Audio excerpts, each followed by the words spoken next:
Баршаңызға сәлем, сіздермен бірге Жансая. Бүгін мен сіздермен екі қабаттан тұратын, яғни бір қабатында өріктен, екінші қабаты жаңғақтан құралған өте ерекше, дәмі керемет, тіл үйіретін бәлішпен, яғни пирогпен бөліскім келіп отыр. Міндетті түрде жасап көріңіздер, дәмі өте ерекше.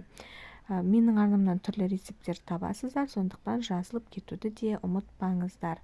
Барлық ингредиенттің мөлшері описанияда жазылып тұр. Біз ең алдымен қамырын дайындаймыз. Қамыр үшін берілген мөлшердегі айранымызға бір шай қасық соданы қосып, жақсылап тұрып араластырып аламыз. Яғни көпіршіктер пайда болу керек. Сол көпіршік пайда болғанша венчикпен жақсылап араластырып аламыз. Кейін көпіршік пайда болғаннан кейін оны бөлек қоя тұрамыз. Ал бір ыдысымызға жұмыртқамызды, қажетті мөлшердегі қантымызды қосып, жақсылап тұрып араластырып аламыз. Яғни қант пен жұмыртқа еріп, бір массаға айналғанша жақсылап араластырамыз. Кейін осыған қаймағымызды, қажетті мөлшер барлығы жазылып тұр, қосып, тағы да жақсылап тұрып араластырып аламыз. Кейін осы массамызға біз бөлме температурасында еріп тұрған сары майымызды қосып, оны да жақсылап тұрып араластырамыз.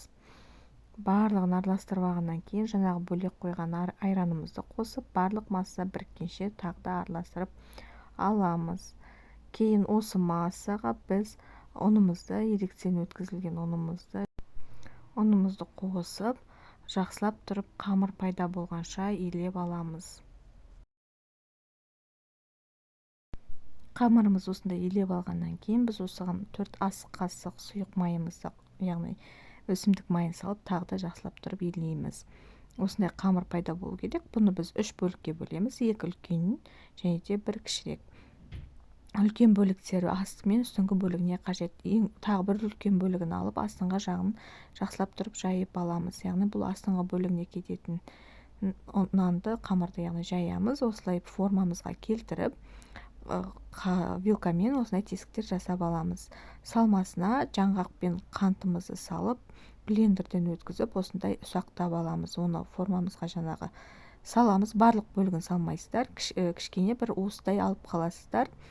Сосын бетіне жаңағы кішірек қамырымызды жайып, осылай қамырмен жаңағы жаңғақтың үстіне салып, қамырмен біріктіреміз. Міне вилкамен немесе қасықпен, мен сияқты лопаткамен біріктіріп алсаңыздар болады. Кейін біріктіргеннен кейін екінші салмамызды дайындаймыз. Оған мен өрік салдым. Өрікті қайнаған ыстық суға 15 минутқа қойып қоясыздар. Кейін осылай сүзіп алып, бетіне қантты салып, осылай пюре жасап аласыздар. Блендердан яғни өткізіп. Пюремізді осылай жаңағы қамырдың бетіне салып, жайып шығамыз. Екінші үлкен бөлікті, яғни қамырдың екінші үлкен бөлігін осылай жаңағы өріктің бетіне қойып, екі қамырмен видеодағыдай етіп жақсылап тұрып біріктіріп аласыздар. Кейін бетіне жұмыртқамызды жағамыз және де жаңағы қалған бір уыстай жаңғағымызды сеуіп шығамыз. Духовкада 180 градуста беті қызарғанша 40 минут пісіресіздер. Міне біздің пирогымыз дайын болды.